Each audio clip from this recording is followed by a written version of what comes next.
గత ప్రభుత్వం తీసుకున్న అనేక అసంబద్ధ చర్యల మూలంగా రాష్ట్రంలో అనేక ప్రాంతాలు సాగునీటి రంగంలో నష్టపోయిన విషయం అనేక సందర్భాల్లో చర్చించాం.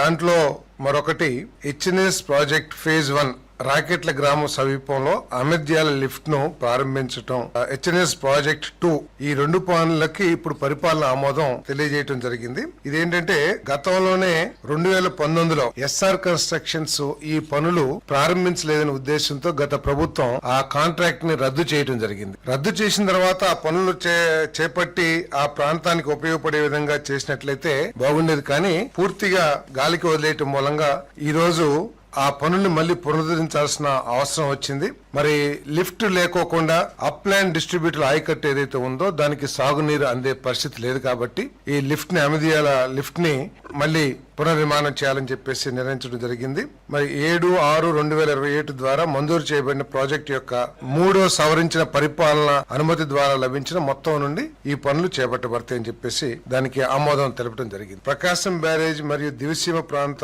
క్లిష్టమైన భద్రత సమగ్ర అవసరాల కోసం 4.49 లక్షల కోట్ల విలువైన 4 పనులు వరద నష్టం పనులకు ఆమోదం తెలపడం జరిగింది. గత సంవత్సరం వచ్చిన అధిక వర్షాలకి ఫ్లడ్స్ కి జరిగిన డ్యామేజెస్ కి దాదాపు 107 కోట్లతో ఇప్పటికే కేబినెట్ ఆమోదించడం జరిగింది. దాదాపు రాష్ట్ర వ్యాప్తంగా 517 పనులకి 107 కోట్లతో ఇప్పటికే ఆమోదం తెలపడం జరిగింది. కేబినెట్ ఆ పనులు కూడా ప్రారంభించడం జరిగింది. ఆటో డ్రైవర్ సేవలో ఏదైతే స్త్రీ శక్తి పథకం ద్వారా మహిళలకి ఉచిత బస్సు సౌకర్యం ఏదైతే కల్పించామో ఇప్పటికే 10 కోట్ల మంది మహిళలు ఈ పథకాన్ని వినియోగించుకోవటం, మహిళలందరూ కూడా ఈ పథకాన్ని చాలా సంతోషంగా ఆమోదించి పథకాన్ని వినియోగించుకుంటూ మనందరం కూడా చూస్తున్నాం. సో దీని మూలంగా ఆటో డ్రైవర్స్ కి, ఆటో నడిపే వాళ్ళందరికీ కూడా కొన్ని ఇబ్బందులు తలెత్తుతున్నాయి.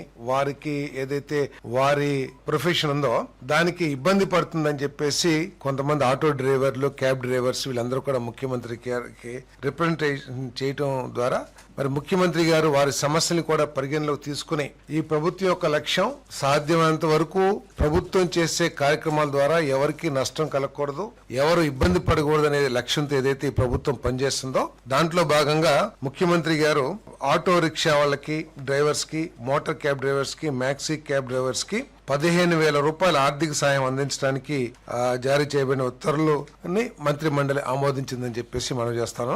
మరి రేపు 4వ తారీఖున ఈ కార్యక్రమాన్ని పెద్ద ఎత్తున రాష్ట్ర వ్యాప్తంగా ప్రారంభించడం జరగబోతోంది. ప్రతి జిల్లాలో కూడా దీని ద్వారా దాదాపు 2,90,669 మంది క్యాబ్ డ్రైవర్స్ కానీ, ఆటో డ్రైవర్స్ కానీ ఈ పథకం ద్వారా లబ్ధి పొందుతారని చెప్పేసి మనం చేస్తాను.